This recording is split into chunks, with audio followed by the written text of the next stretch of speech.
Hey guys, just wanted to make another quick video with some more information for you. We have covered this over the years, a number of times, over and over again. People really need to do a bit more research. Use to learn the search function. You'll learn a lot more. Educate yourself. So regarding the 1kd, of course, that's all we talk about. That's all I work on. That's all I'm going to talk about. I'm not talking about any other engine, just the 1kd-Ftv, right? 2005 Hilux through to 2015. Okay, Hilux Prado, right?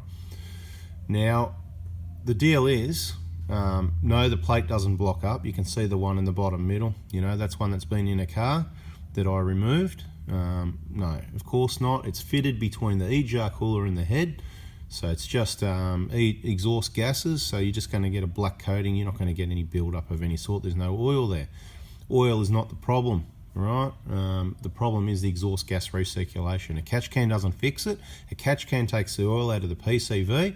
That does not stop the exhaust gas recirculating. You've still got a problem, because it's just like, why do you have an air filter? To stop dust going in your engine. Well, then why would exhaust gases with soot, dirty, abrasive carbon be any better than dirt and dust? Well, thank you very much. It's not.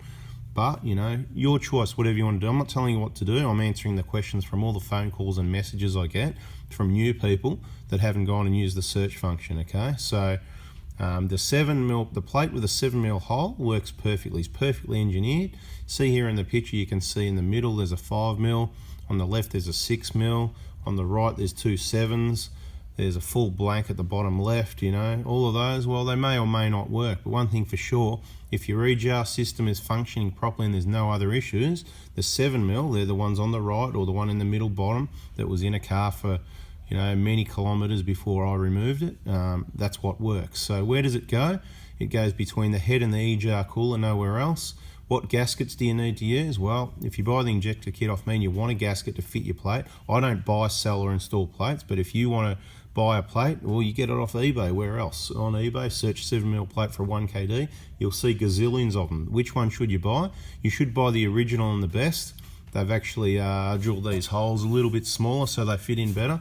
You don't want the one that's slotted. You can't just slot it in. It's not that easy. You've got to pull the whole EGR cooler back, not leave or anything, because you'll break it. Look, you can do whatever you want. My advice is for people that want to listen. So I'll just tell you what I advise, and you know, if you want to go do something else, go and do whatever you want. Okay. So if you buy the injector kit off me, I'll just throw these gaskets in if you want, and just say, by the way, can you put in that gasket for the EGR plate, right? It's got plenty of them there, as you can see. The plate, now the seller on eBay, like always, so it's KAONJNR, that's the seller. If you search it up, you'll find the picture they've got. It's like a picture of Australian. It's got a red dot on Sydney and Brisbane. You'll have to ask Cohen why they use that picture. I'm not sure why, but obviously they're going to ship Australia-wide. That's the best quality plate. I think it's $6.99, so just thinking of a 7mm for $7, whatever. I'd put the 7mm in. The 7mm has been tested and proven. It's a given standard thing people do on 1kds these days. It's been going on for years. That reduces the flow of the EGR, so that the intake doesn't get blocked up. Now, we believe the EGR system will still work. It's still, instead of being 50-50 at idle, it's 20-80, so there's still 20% exhaust gases.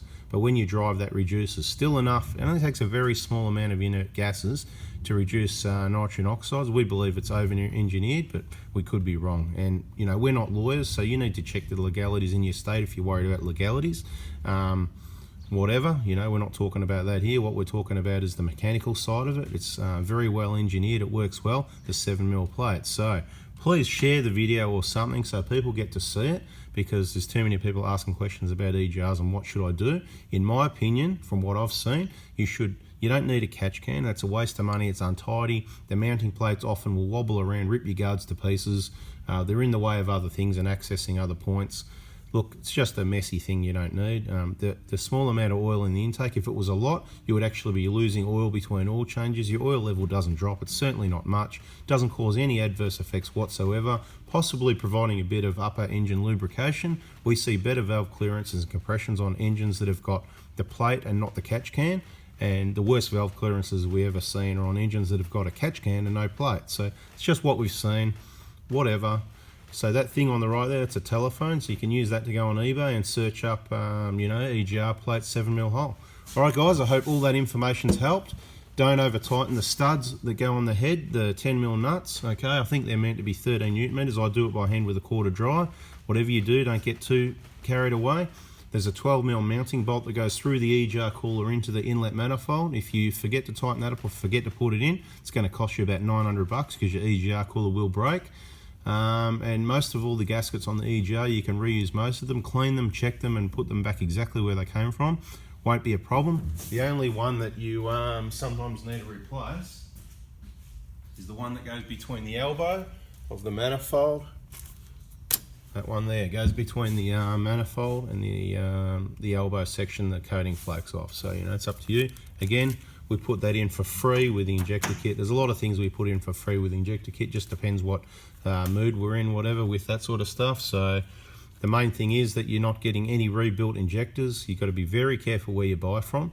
It doesn't matter, you know, whether you're getting them, you know, in brown boxes like this, whether you get them in blue boxes like that. There's all different suppliers, and you could end up with rebuilt injectors or old stock injectors which haven't got the latest upgrades which happened last year.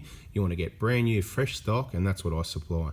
So if you want any other information, my YouTube channel is 4x4 Diesel, FOURBY number 4 Diesel, one word. The groups we've got: Oz Prado crew, Oz Hilux crew, Toyota 1kd-Ftv injectors only, hashtag 1kd forever crew. So there's a whole heap of groups, whichever ones you want to be in for whatever information you want. My page, Prado 4x4 Diesel 1kd-Ftv. All right guys, have a nice day. See ya.